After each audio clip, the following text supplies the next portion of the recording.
ছোট্ট মেয়েটি তার মাকে জিজ্ঞেস করছে। মা, ও মা, বাবা কখন আসবে?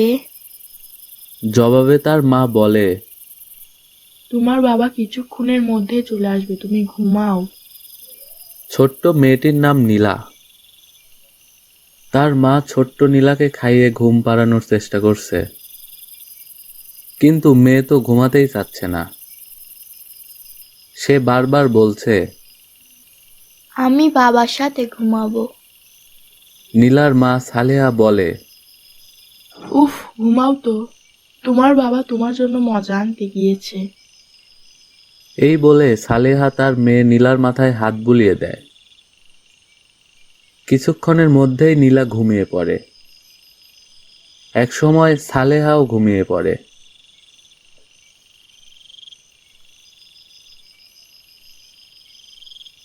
অন্যদিকে সালেহার স্বামী ডিউটির জন্য মালিকের বাড়িতে গিয়ে হাজির। তার স্বামীর নাম কলিমদ্দি। বাড়ির মালিক তাকে বলে, কলিমদ্দি, তোকে একটা কথা বলছি শোন। আমি পাশের এলাকায় নতুন কিছু জায়গা জমি কিনেছি। সেখানে কিছু পুরনো ঘর আছে।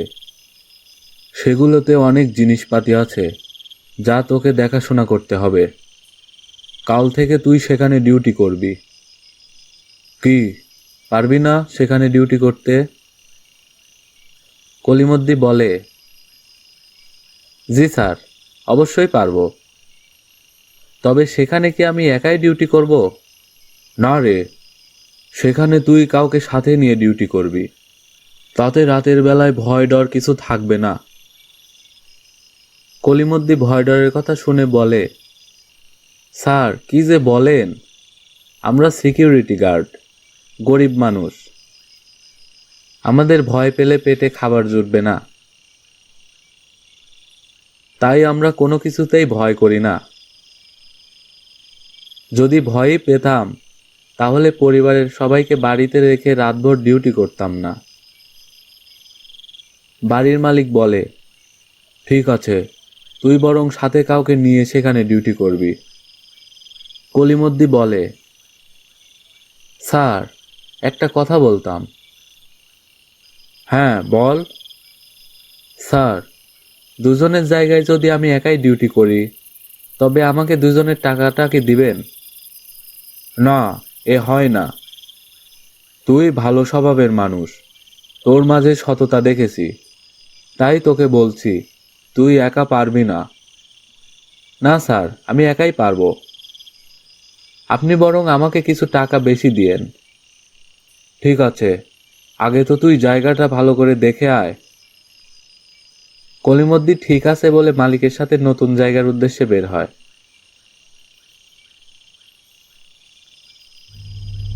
কিছুক্ষণের মধ্যেই তারা একটি পরিত্যক্ত বাড়ির সামনে ঝোপঝাড়ে ঘেরা একটা জায়গায় এসে থামে।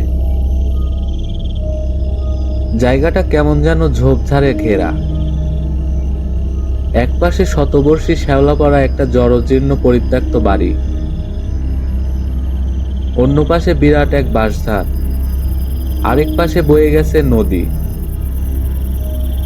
অন্য পাশে ফলমূলের গাছে ভরপুর। এটাই আমার নতুন জায়গা, এখন থেকে রাতের বেলা তুই এখানেই ডিউটি করবি। ঠিক আছে স্যার। ঠিক আছে, এখন চল বাড়ি ফিরে যাওয়া যাক। আজ রাতটা আমার বাড়িতেই ডিউটি করবি, কাল থেকে এখানে ডিউটি করবি। ঠিক আছে বললে তারা বাড়ি ফিরে আসে। কলিমদ্দি ডিউটিতে মন দেয়।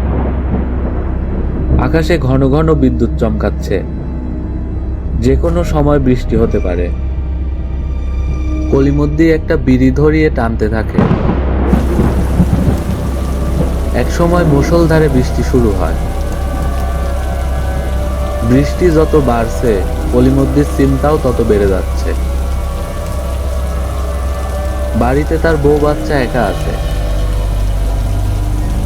ঘরের ভাঙা অংশ দিয়ে পানিও পড়ে। কে জানে এখন নীলা ও সালিহা কি করছে। রাতে ডিউটি শেষ হলে পরদিন ভোরবেলা সে বাড়ি ফিরে আসে। বাড়িতে ফিরেই সে দেখে তার বউ সালেহা রান্না করছে। নীলা পাশেই বসে খেলা করছে। নীলা বাবা বাবা বলে কলিমদ্দির কাছে দৌড়ে আসে। সালেহা বলে, তোমার মেয়ে তো তোমাকে ছাড়া ঘুমাতেই চায় না, সারাক্ষণ বাবা বাবা করে।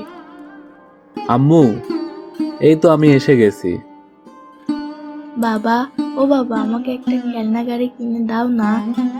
পাশের বাড়ির তিতিকে তার বাবা সুন্দর একটা গাড়ি কিনে দিয়েছে। ঠিক আছে মা, তোমাকে আমি অল্প কিছুদিনের মধ্যেই খুব সুন্দর একটি গাড়ি কিনে দেব। তুমি মন খারাপ করো না, কেমন?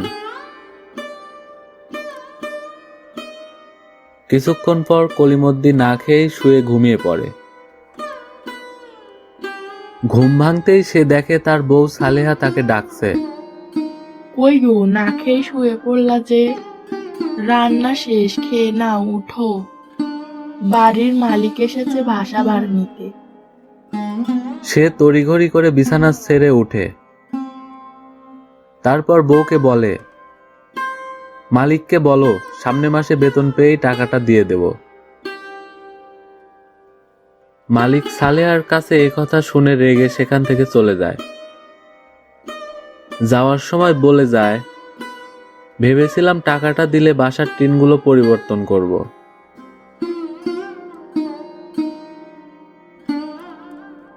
সেদিন বিকেল বেলা কলিমদ্দি সালেহাকে বলে, আজ আমি সন্ধ্যার আগেই ডিউটিতে যাব। তুমি সন্ধ্যার আগেই রান্নার কাজ শেষ করে নাও। সন্ধ্যাবেলা কলিমদ্দি খেয়ে দিয়ে তার মেয়ে ও বউয়ের কাছে বিদায় নিয়ে ডিউটিতে চলে যায়।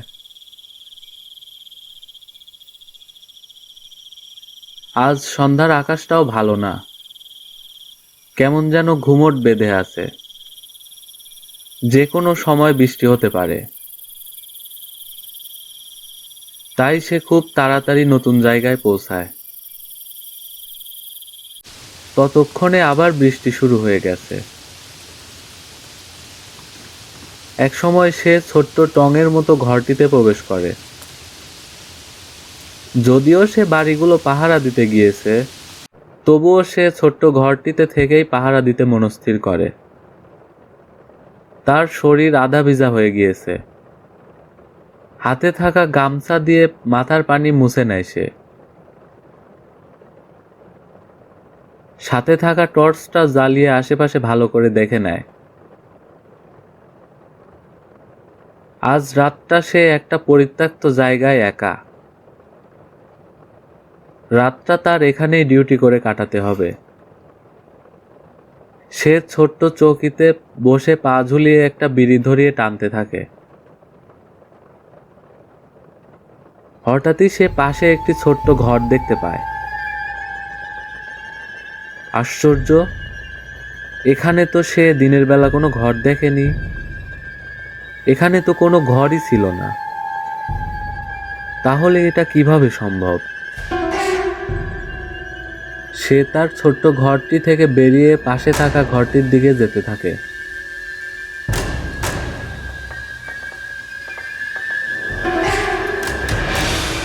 আস্তে আস্তে সে ঘরের সামনে এসে দাঁড়ায়।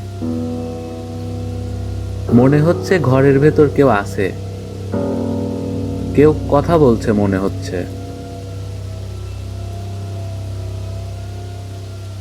সে ঘরের জানালা দিয়ে উঁকি দিতেই দেখে ঘরে একটি বিছানা। দেখে মনে হচ্ছে বিছানায় কেউ শুয়ে গোঙানির মতো আওয়াজ করছে।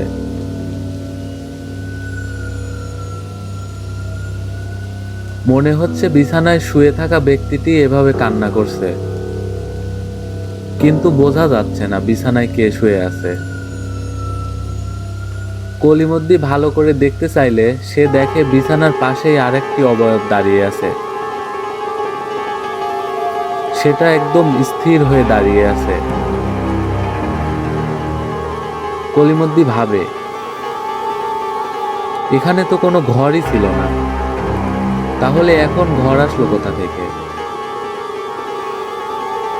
আর ঘরের ভেতর এরাই বা কারা? তখনই সে দেখতে পায় ঘরের ভেতর দাঁড়িয়ে থাকা সেই অবয়বটি তার দিকে ভয়ানকভাবে তাকায়।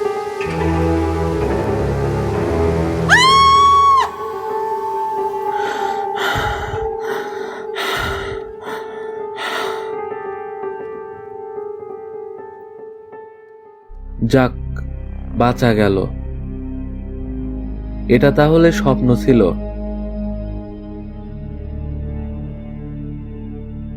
পাশে থাকা টর্চ লাইটটি হাতে নিয়ে সে বেরিয়ে আশেপাশে কয়েকবার তাকায়।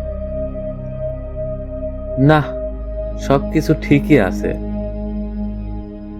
তবে কলিমদ্দি খেয়াল করে পাশে থাকা বাঁশঝাড়টা অস্বাভাবিকভাবে নড়াচড়া করতেছে। মনে হচ্ছে কিছু একটা বাঁশঝাড়ের বাঁশগুলো সমানে নড়াচড়া করছে।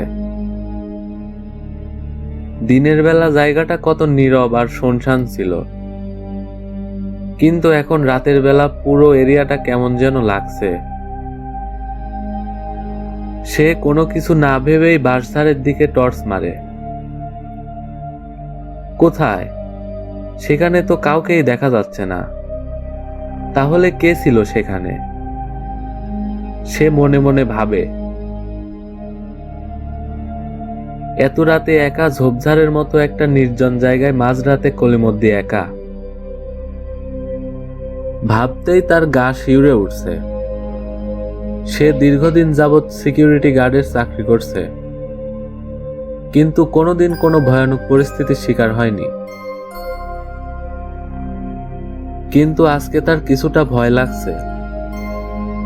সে ভাবে, এটা যাই হোক না কেন, আমার সেদিকে নজর না দিলেই হলো। যাই, আমি বরং সেই ছোট্ট রুমটিতে বসে ডিউটি করি। আর আমি যদি কারো কোনো ক্ষতি না করি, তাহলে সেটাও আমার কোনো ক্ষতি করবে না। সে এসব ভাবতে ভাবতে সেই ছোট্ট রুমটিতে এসে বসে থাকে। একসময় সে বসে থাকা অবস্থাতেই সেখানেই ঘুমিয়ে পড়ে।